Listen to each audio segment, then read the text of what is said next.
نبی پاک علیہ السلام کے طریقے پر جو بندہ چلتا ہے نا، جو حضور کے طریقے پہ چلتا ہے، وہ اللہ کا محبوب بن جاتا ہے۔ جو شرط یہ ہے کہ وہ اخلاص کے ساتھ نبی پاک کے طریقے پہ چلے، دنیا کو دکھانے کے لیے پگڑیاں نہ باندھتا پھرے، وہ کہے کہ چونکہ میں پیر صاحب ہوں تو میں نے باندھنی ہے، اس لیے یہ ماحول نہ بنائے، وہ بنائے اللہ کی رضا کے لیے۔ اللہ تبارک و تعالیٰ کی رضا کے لیے نبی پاک کی غلامی کرے، اللہ اسے اپنا محبوب بنا لیتا ہے۔ حضور کی کچھ سنتیں ہیں، کچھ چیزیں نبی پاک کو پیاری ہیں، کچھ تو آپ نے سنی ہوئی ہے، جیسے میٹھا کھانا سنت ہے، جیسے مسواک کرنا سنت ہے، جیسے مسکرانا سنت ہے۔ مسکرا رہے ہیں نا جی ماشاءاللہ، پریشان تو نہیں نا کسی بات میں؟ مسکرانا بھی حضور کی، شروع میں نمک کھانا، بعد میں نمک کھانا، درمیان میں میٹھا کھانا، یہ حضور کی سنت ہے۔ اور امامہ باندھنا نبی پاک کی، یہ چیزیں حضور کی پسند ہیں۔ نماز نبی پاک کو بڑی پسند ہے، فرمایا مجھے تمہاری دنیا کی چیزوں میں سے، دنیا کے کاموں میں سے جو کام بڑا پسند ہے وہ نماز پڑھنا ہے۔ خوشبو حضور کو بڑی پسند ہے، دودھ نبی پاک کو بڑا پسند ہے۔ یہ بھی ساری سنتیں ہیں۔ اسی طرح کی دو تین باتیں میں نے عرض کرنی ہے آپ کی خدمت میں۔ جس طرح نبی پاک علیہ السلام کو خوشبو پسند ہے، تکیہ پسند ہے، مسواک پسند ہے، اسی طرح تھوڑے مال پر قناعت کرنا یہ بھی میرے نبی کو بڑا ہی پسند ہے۔ تھوڑے پیسوں پہ راضی ہو جانا یہ نبی پاک کو، سادے مکان میں رہنا یہ حضور کو بڑا پسند ہے۔ سادی روٹی کھانا یہ میرے نبی پاک کو بڑا، یہ بھی حضور کی پسند ہے۔ تھوڑے رزق پہ راضی ہونا اور اس طرح راضی ہونا کہ لمبے سجدے ادا کرنا یہ میرے نبی پاک کی پسند ہے۔ حضور نے صرف غریبوں سے پیار نہیں کیا۔ ہمیں یہ سنایا جاتا ہے اور ہم ہمیشہ یہی سنتے ہیں کہ حضور نے غریب سے بڑی محبت کی۔ نبی پاک نے صرف غریب سے پیار نہیں کیا، دراصل حضور نے غریبی سے پیار کیا۔ کوئی نہیں سمجھ آئی آپ کو؟ حضور نے صرف غریبوں سے پیار نہیں کیا، نبی پاک نے، اس کا معنی یہ ہے کہ حضور نے غریب رہنا پسند فرمایا ہے۔ غریبوں کی طرح رہنا نبی پاک نے، سادہ مکان، ایک وقت کا کھانا اور سادی غذا، جس طرح غریب نہیں رہتے، پرانے گھروں میں، کچے مکانوں میں، ٹوٹی چٹائیاں، ایک دو پیالے گھر میں، لمبے چوڑے برتن کوئی نہیں، یہ نبی پاک کی پسند ہے، یہ رسول پاک کی پسند ہے۔ اس کو محبوب جانا ہے نبی پاک صلی اللہ علیہ وسلم۔ حضور نے اس کو پسند کیا۔ حاتم طائی کی بیٹی قیدی ہو کے آئی، جب اس کے قبیلے پر، اس کے علاقے پر مسلمانوں نے حملہ کیا تو حاتم طائی کا جو بیٹا تھا عدی بن حاتم، وہ اپنی بہن سے کہنے لگا ہمیں پتہ ہے مسلمانوں کا مقابلہ نہیں کر سکتے تو بھاگ جانے میں بہتری ہے، چلو باہر چلتے ہیں۔ تو بہن کہنے لگی بھائی تو نے بھاگنا ہے تو بھاگ جا، میں سردار کی بیٹی ہوں، میں قوم کے ساتھ جیوں گی، قوم کے ساتھ مروں گی، تو نے بھاگنا ہے تو بھاگ جا۔ عدی بھاگ گئے ڈر کے۔ یہ خاتون جو تھی ان کو گرفتار کر لیا مسلمان عورتوں نے، تو کہ یہ تلوار لے کے آئی تھی لڑنے کے لیے۔ ابن اسحاق ابن حشام دونوں کتابوں میں روایت موجود ہے۔ یہ خاتون کہتی ہے کہ میں نے بڑے تگڑے سوال تیار کیے، کیونکہ معاذ اللہ ثم معاذ اللہ میرا خیال تھا وہ نبی نہیں، وہ بادشاہ ہیں، وہ ایک اسٹیٹ کے سربراہ ہیں، وہ حکمران ہے، میں معاذ اللہ نبی نہیں۔ میں نے بڑے تگڑے سوال تیار کیے اور میں اپنے آپ سے کہہ رہی تھی میں ایسی ایسی باتیں کروں گی مسلمانوں کے نبی سے کہ انہیں جواب نہیں آئے گا۔ معاذ اللہ ثم معاذ، نقل کفر نہ بادشاہ۔ کہتی ہے میں حضور کے سامنے لائی گئی گرفتار کر کے، اور جب مجھے حضور کے سامنے کھڑا کیا گیا نا تو میرا سر ننگا تھا۔ توجہ ہے میری بات پر؟ میرا سر ننگا تھا تو میرے ذہن میں بڑے سوال تھے، میری گردن اکڑی ہوئی تھی۔ حضور نے میرا ننگا سر دیکھا تو محبوب ممبر سے اٹھے، اپنے کندھوں سے مدثر والی چادر اتاری اور حضور علیہ السلام نے حاتم طائی کی بیٹی کے سر پہ دے دی۔ بی بی کہتی ہے جب حضور کی چادر آئی تو میری اکڑی ہوئی گردن خود بخود جھک گئی نیچے کی طرف، خود بخود جھک گئی۔ سوال ابھی بھی میرے ذہن میں موجود تھے۔ اتنے میں ایک صحابی حضور کی بارگاہ میں آئے اور عرض کرنے لگے یا رسول اللہ صلی اللہ علیہ وسلم یہ کافر کی بیٹی ہے، مشرک نجس ہوتا ہے، تو میں اپنی چادر نہ دے دوں، آپ اپنی لے لیں، کافر کی بیٹی ہے۔ تو محبوب نے اس کی طرف جلال کی نظروں سے دیکھا، فرمایا خاموش ہو جا، بیٹیاں برابر ہوتی ہیں، تیاں سانجی ہوتی ہیں، بیٹیاں بولیے جی پکی بات ہے، بزرگ چپ کر جائے، نوجوان بولے بیٹیاں، اللہ آپ کو خوش رکھے، تیاں سارے دیاں، ہاں اگر تو کسی کے گھر گندی نظر ڈالے گا تو تیرا گھر بچ نہیں سکتا، پکی بات ہے، یہ نقد و نقد سودا ہے، جس نے اپنا گھر پاک رکھنا ہے وہ دوسروں کے گھروں کا محافظ بنے، پکی بات۔ بیٹیاں خبردار خبردار کسی کی بچی کی عزت سے کھیلنے کی کوشش نہ کرنا، ورنہ اللہ تبارک و تعالیٰ بڑی سخت سزا دے، بچو۔ وہ کہتی ہے جب حضور نے کہا نا بیٹیاں برابر ہوتی ہیں تو میرے اندر سے ایک آواز نکلی، میں نے کہا وہ حاتم تائی کی بیٹی تو غلط تھی، یہ بادشاہ نہیں ہے تو اللہ کے سچے رسول ہیں، بادشاہ تو سخت سزائیں دیتے ہیں۔ کہتے ہیں حضور میرے قریب آئے اور آ کے کہنے لگے تو سردار کی بیٹی ہے، تیرے باپ میں اچھی خصلتیں پائی جاتی تھی، بتا تیرے ساتھ کیا معاملہ کروں، کیا معاملہ، یہ حضور کی پسند ہے، کیا معاملہ کروں؟ تو کہنے لگی میں چاہتی ہوں مجھے آزاد کر دے۔ کہتی مجھے امید نہیں تھی، حضور کہیں گے ٹھہر جا، بیٹھ جا، بات کرتے ہیں، مشاورت ہوتی ہے، پھر اس کے بعد کوئی فیصلہ ہوتا ہے، کہا آزاد کر دو۔ کہتی حضور نے میرے کہنے پر فوراً ہی اگلا جملہ ہی نہیں کہا، فرمایا جا تو آزاد ہے۔ کہتی ہے میں نے ایک جملہ اور کہا، میں نے کہا میں اکیلی نہیں جاؤں گی، سارا قافلہ آزاد کرو، اب تنگی کے داماں پہ نہ جا، اور بھی کچھ مانگ ہے آج وہ مائل باتا، اور بھی کچھ مانگ۔ کہنے لگی اکیلی نہیں جاؤں گی، سارا قافلہ سارا قبیلہ آزاد ہو۔ حضور نے فرمایا تو پتہ نہیں کیا سوچ رہی ہے، تو جہاں آئی ہے وہاں سے خالی جاتا ہی کوئی نہیں، سارا قافلہ۔ حضور نے فرمایا ابھی اس کے قبیلے کو کھانا وانا کھلاؤ اور ساری آزاد کر دو۔ واپس گھر گئی تو اپنے باپ کو، اپنے بھائی کو بلایا، بلا کے کہنے لگی بھائی وہ بادشاہ نہیں وہ نبی ہے، بادشاہ نہیں وہ، اب تو جن کو فقیر ہونا چاہیے تھا وہ بھی بادشاہ بن گئے۔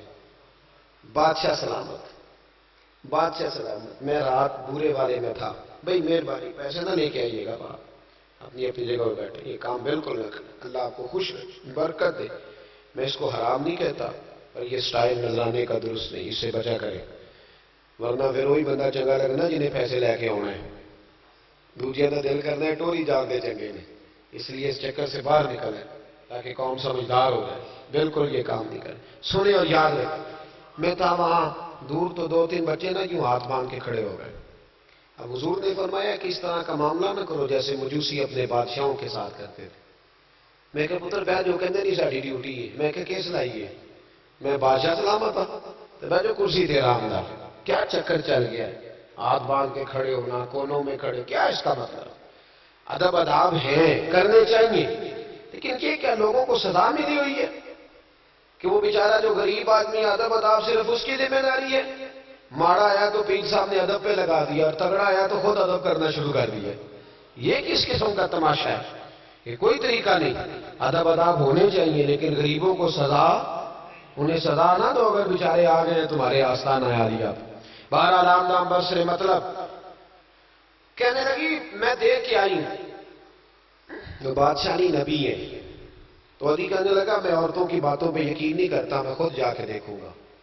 میں نے کہا غریبی میرے نبی کی پسند ہے، حضور نے اللہ سے غریبی مانگ کے لی ہے، کہا یا اللہ مجھے زیادہ پیسے نہ دینا، ایک وقت کی روٹی دینا، اور حضور فرماتے رب نے اختیار دیا ہے اگر میں چاہوں تو خود پہاڑ سونے کا بن جائے اور میرے ساتھ چلا کرے، پر میں نے اللہ سے زیادہ دولت مانگی۔ او بھائی دولت بڑی پیاری ہوتی تو سب سے زیادہ میرے نبی کی تجوریوں میں ہوتی۔ حضور نے دولت بانٹی ضرور ہے لیکن حضور نے اس سے پیار، یاد رکھے ہم تو پاگل ہو گئے پیسوں کے پیچھے بھاگ بھاگ، جو سڑک پہ ادھر جا رہا ہے وہ پیسے دینے جا رہا ہے، جو ادھر جا رہا ہے وہ لینے جا رہا ہے، پیسے کا ہی چکر ہے سارا، پیسے کا ہی چکر ہے، پیسے۔ ایک صاحب نے فون کیا کہنے لگے کو ٹائم دے دیں، تو میں نے کہا بس یار وقت تھوڑے دے دیں، کہتے تو ہم خوش کر دیں گے۔ میں کہ مثلا تو کی کرے گا؟ کہتے جنہیں پیسے کہو گے لا بجائیں گے۔ تو میں نے کہا یار ہر ایک کو بکاؤ مال نہ سمجھا کر، ہمارا بہت زیادہ ریٹ ہے تو دے ہی نہیں سکتا. کہنے لگے کون دے سکتا ہے؟ میں نے کہا دنیا میں کوئی بھی نہیں دے سکتا, ہمارا ریٹ ذرا زیادہ ہے. ہم نے اگر ریٹ مانگنا ہوا تو قیامت کے دن غوث اعظم جیلانی سے جا کے مانگیں گے, یا ان سے مانگیں گے جن کے نام کی دہائی دیتے رہے, تعریف مصطفیٰ کی کرے, اور نتیجہ ہم دنیا داروں سے مانگیں, انہی سے لیں گے نتیجہ جن کے قصیدے ساری زندگی گائے. ہاں تو اس لیے چکر سے باہر آمدام بسرے مطلب. ادی کہتے ہیں کہ میں خود جاؤں گا پھر جا کے دیکھوں گا. ادی مدینے آئے دیکھنے, اور جب بندہ کسی کو دیکھنے آتا ہے تو تنقیدی نظر سے آتا ہے. کہتے ہیں میں مسجد نبی میں پہنچا تو کچی زمین پر غلاموں کے ساتھ, ادھر دیکھو یہ بھی تو حضور کی سنت ہے نا جی. حضرت ابو ہریرہ صحیح سند کی حدیث بخاری میں فرماتے ہیں حضور کے ساتھ ایک سفر میں تھا, نبی پاک علیہ السلام نے فرمایا کھانا نہ پکا لے. حضور پکا لے, فرمایا تو گوشت لے آ, تو اس طرح کا مسالہ جات تیار کر لے, تو فلاں چیز کر لے. آخر میں حضور فرمانے لگے میں لکڑیاں اکٹھی کر کے لاتا ہوں جی. اللہ کرے پیرانو حدیث زبانی یاد ہو جائے, آمین دے آخیا جی. میں لکڑیاں اکٹھی کر کے لاتا ہوں. لکڑیاں عرض کی یا رسول اللہ ہم کر دیں گے, تو محبوب نے فرمایا سارے اکٹھے نہیں جا رہے, کوئی عرض نہیں میں بھی لے آؤں گا. تو فرماتے حضور اٹھے لکڑیاں اکٹھی کر کے لائے. جب مسجد نبی شریف بن رہی تھی تو جناب ابو ہریرہ فرماتے میں 3 اینٹیں اٹھا کے لا رہا تھا, اللہ کے رسول 7 اینٹیں اٹھا کے لا رہے ہیں. 7 اینٹیں. چودھری صاحب آپ روز آ کے کہہ دیتے ہیں قاری صاحب مسجد کی صفائی نہیں ہوئی, تو نہیں کر سکتا مسجد کی صفائی؟ کیا سمجھتا ہے تو اپنے آپ؟ صدر بننے کا کیا مطلب ہوتا ہے کہ بندہ روب ڈالنے لگے؟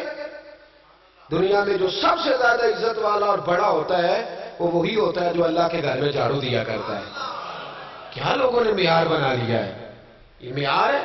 جو قوم کا بڑا ہوتا ہے وہ قوم کا خادم ہوتا ہے. ادی کہتے ہیں میں مدینے آیا تو میں نے نبی پاک علیہ السلام کو غلاموں کے ساتھ کچی زمین پہ بیٹھے دیکھا. اور غلام بھی کون؟ ایک طرف حضرت بلال حبشی بیٹھے اور دوسری جانب حضرت عمار بن یاسر بیٹھے. کہتے ہیں حضور بیچ بیٹھے, کھانا کھایا جا رہا ہے. اور حیران میں اس وقت ہوا جب اسی پلیٹ سے نبی پاک بھی کھا رہے ہیں اور بلال حبشی بھی کھا رہے ہیں ساتھ بیٹھ کے حضور نے. ادی کہتے ہیں میرے دل پہ چوٹ لگی. میں نے کہا نہیں یار, یہ بادشاہ نہیں, یہ بادشاہ جو اس طرح غریبوں کے بیچ بیٹھ کے روٹی کھائے. ہمارے تو بادشاہ غریبوں کے حق میں تقریر کرتے ہیں نا. ویسے ان سے پوچھو کہ اس گاؤں سے ڈنگے کا کرایہ کتنا ہے, اور پھر ڈنگے سے لالے موسے کا کتنا ہے, ان کو کوئی پتہ نہیں. ان چودھریوں کو بچوں میں کھڑے کر کے پوچھو کبھی چنے کی دال کا بھاؤ کیا ہے, کبھی آندھی ہوئے بتاؤ گے نا. ان کو کیا پتا, ان کے گھر میں تو آ جاتی ہے, اللہ جانے کہاں سے آتی ہے, ہم بدگمانی نہیں کرتے. لیکن حضور ایک پلیٹ میں کھانا کھا رہے. ادی کہتا میں سمجھ گیا یہ بادشاہ نہیں. پھر میرے دل میں شیطان نے بس وسا ڈالا. میں نے کہا مسجد کچیا ہو سکتا ہے, مکان بڑا پکا ہو, بنگلہ بڑا عالی شان ہو. حضور کی عادت مبارکہ تھی جب کوئی مہمان آتا تھا تو یا مسجد میں اصحاب صفہ کے ساتھ رکھتے تھے یا کسی صحابی کو دے دیتے تھے, وہ اپنے گھر لے جاتے تھے. ادی کہتے ہیں میں نے جب سلام کلام کیا نا, دل میں خیال تھا کہ گھر بڑا عالی شان ہوگا. تو محبوب فرمانے لگے میرے دل میں خیال ہے, دیکھیے میرے نبی کو اللہ نے کتنا علم غیب عطا فرمایا ہے. کہتے ہیں میرے دل میں خیال ہے. مصطفیٰ کریم فرمانے لگے یار تو یہاں نہ بیٹھ, چل میں تجھے گھر لے چلتا ہوں. خیال آیا مسلمان نیک و بد پہچان جاتے ہیں اور محمد آدمی کے دل کی باتیں جان جاتے ہیں صلی اللہ ہو. میں بریلی شریف میں تھا تو اعلیٰ حضرت کے بھائی مولانا حسن رضا خان صاحب رحمۃ اللہ علیہ, ان کے پوتے تھے شیخ الحدیث مولانا تحسین رضا خان صاحب, بڑے اچھے شاعر تھے اور نعت کی صنف سے بڑے آگاہ تھے. بڑا عمدہ مطلع کہتے تھے, مزہ آ جاتا تھا. تھوڑی سی مجھے بھی دلچسپی رہی شاعری سے تو میں بڑا خوش ہوتا تھا. ایک دن میں نے ان سے کہا کہ حضرت جی کو تازہ قطع کہے, تازہ ہونا چاہیے. فرمانے لگے چلو 10 منٹ کا ٹائم دو, بھی کہہ دیتے ہیں. تازہ قطع کہا. کہنے لگے علم غیب رسول کے منکر اس حقیقت کو بھول جاتے ہیں, غیب مانا کہ راز ہے لیکن راز اپنوں سے کم چھپاتے ہیں. غیب مانا کہ راز ہے لیکن راز اپنوں سے کب چھپاتے ہیں؟ تازہ خطا کہا. ادی بن حاتم کہتے ہیں حضور مجھے لے کے چلے. جب نبی پاک گھر کی طرف لے کے چلے تو رستے میں ایک بوڑھی اماں مل گئی، پھٹے پرانے کپڑے. کہنے لگی یا رسول اللہ میں آپ کی طرف ہی جا رہی تھی، ضروری کام ہے. تو حضور نے فرمایا چل تو جا رہی تھی، میں خود جو آ گیا ہوں. ادی کہتے ہیں چوک میں اس بوڑھی نے حضور کو کھڑا کر لیا. کبھی دیکھے آپ نے اپنا وزیر چوک میں کھڑا؟ آپ کو اسی تیان بھی یہ کبھی نہیں دیکھا. وزیر تو دور رہ گیا، چوک میں کھڑا کر لیا نبی پاک صلی اللہ علیہ وسلم. اور وہ بی بی اپنے دکھڑے سنانے لگی. کہتے قربان جاؤں وہ دیر تک باتیں کرتی رہی اور نبی پاک سنتے رہے. ادی کہتے ہیں میرے دل پہ دوسری چوٹ لگی. میں نے کہا جو اس طرح غریبی سے پیار کرے وہ بادشاہ نہیں، وہ اللہ کے سچے رسول ہیں. حضور مجھے گھر لے گئے. جناب سیدہ طیبہ طاہرہ حضرت عائشہ صدیقہ رضی اللہ تعالی عنہا کے حجرے میں، اور حضور جب اندر لے گئے تو ایک چٹائی پڑی ہے کھجور کی چھال کی، وہ بھی پھٹی ہے 2 جگہ سے، ایک مٹکا 2 پیالے، ایک تکیہ جس میں کھجور کی چھال بھری ہوئی ہے. کہتے حضور مجھے لے گئے. میں نے محبوب کا وہ مکان جنت نشان، میں نے وہ مکان دیکھا جہاں حضرت جبریل حاضری دینے آیا کرتے. میں نے وہ مکان دیکھا جس کے دروازے پہ 70 ہزار فرشتے ڈیوٹی کرتے. میں نے وہ مکان دیکھا. کہتے میں حیران ہو گیا. حضور مجھے بٹھا کے گئے دوسرے کمرے میں، اور وہاں سے حضور سرکہ لائے، کھجورے لائے، تھوڑا سا کھانا لائے. کہتے میرے سامنے رکھا. اور میں نے اس کھانے کی سادگی کو بھی دیکھا. لگے جو مزدور شاہ ایسا، نہ دھن نہ دولت سربراہ ایسا، فلک نشیں کا زمین پہ گھر ہے، میرا پیغمبر عظیم پر ہے. کہتے ہیں حضور صلی اللہ علیہ وسلم نے کھانا دیا تو حضور کی وہ سادگی. ادھر دیکھیں، اس بندے میں سادگی نہیں نہ ہوتی، اس میں اپنائیت نہیں ہوتی. آپ کو سمجھ آئے تب بھی ٹھیک ہے، نہ آئے تب بھی ٹھیک ہے، پر میں آپ کو بڑی بات سمجھا رہا ہوں. جس میں سادگی نہیں ہوتی اس میں اپنائیت. وہ تو دیکھتا ہے کہ اس کے کپڑے اس قابل ہے کہ نہیں، میرے سینے سے لگ بھی سکتا ہے کہ نہیں. اس میں اپنائیت ہے. جو لوگ سادے نہیں ہوتے ان کے زیادہ رشتے نہیں ہوتے، ان کا لوگوں سے زیادہ پیار ہے. اس لیے کہ وہ تو انتظار کرتے ہیں، کہتے ہیں میرے نال دی جوتی پائے گا تو میرے نال ٹرے گا. جو سادے ہوتے ہیں نا، سادے جو لوگ غریب پرور ہوتے، ان کے رشتے بڑے پیار، بڑا محبتیں، بڑی زمانہ ان سے بڑا وابستہ ہو جاتا ہے. اس لیے کہ وہ لوگوں کے قریب آ جاتا ہے. وہ نیچے اتر کر لوگوں سے ملتے گلتے.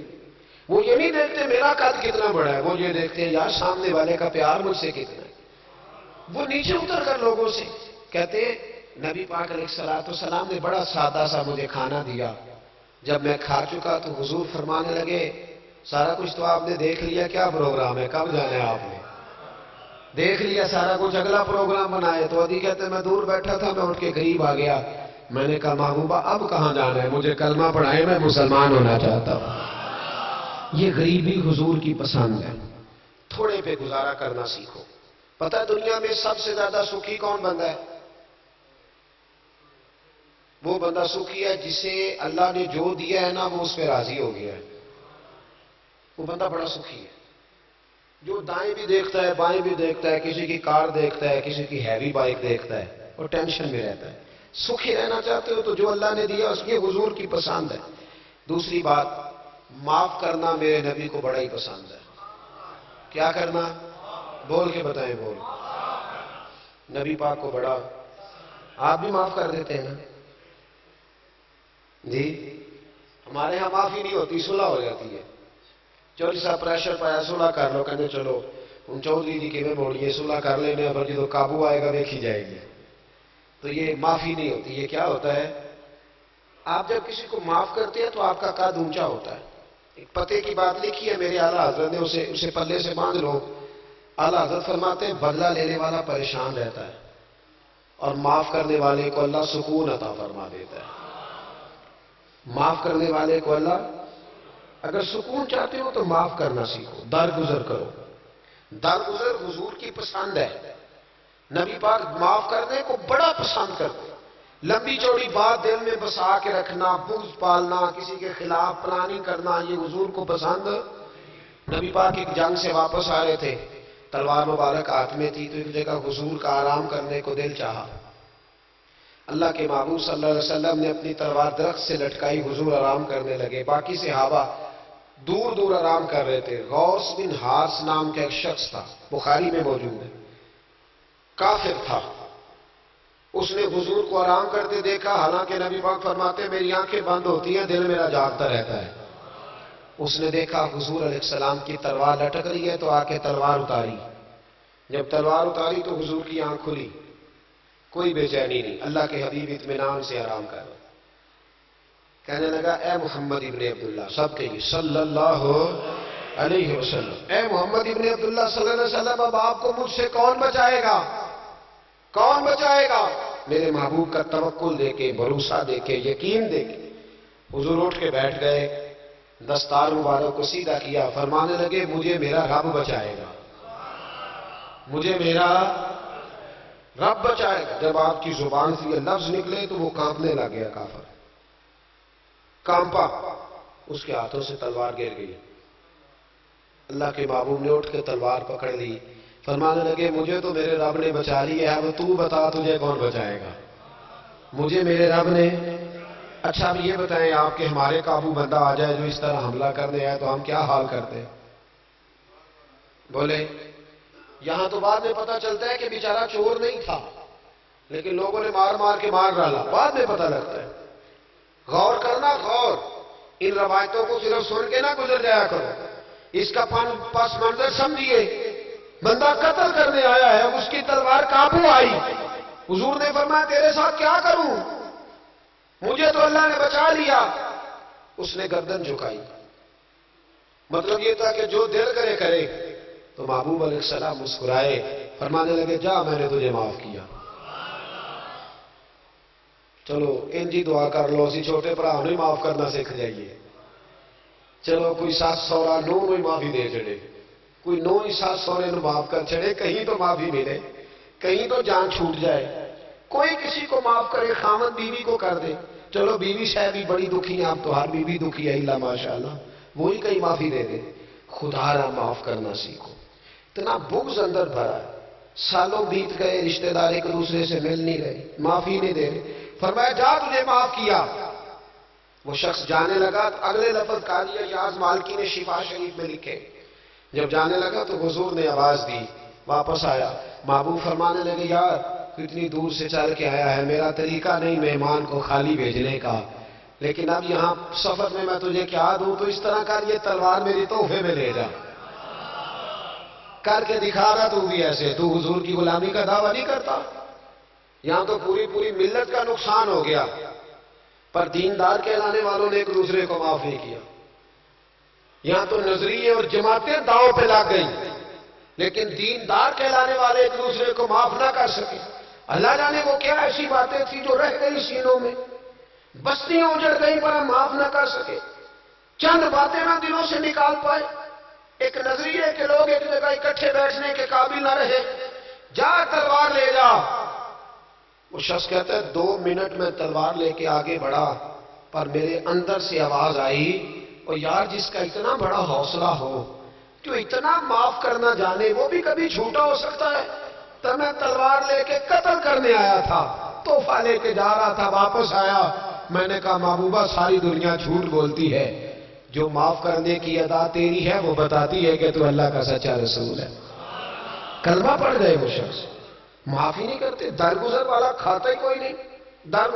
ایک صاحب کہنے لگے جی باقی تو ساری باتیں اچھی ہیں، فلاں مولوی صاحب کی ایک عادت نہیں مجھے پسند، تو میں کہا چل ایک دی معافی بھی دے چھڑی دیے، ایک نہ پسند ہو بیتے ایک دی، لیکن تو 99 نہیں ویکھیاں تو ایک ویکھ لی جڑی نا پسند سی، ایک دی تو چلو معافی ملنی چاہیے، انسان ہے۔ ویسے میرا تو خیال ہے کہ کوئی بندہ 55% ٹھیک ہو تو اس کی تعریف کرنی چاہیے۔ جی میں آپ کو صحیح بات ہوں، کتنے فیصد بول کے بتائیں، اسی کتنے فیصد صحیح ہے؟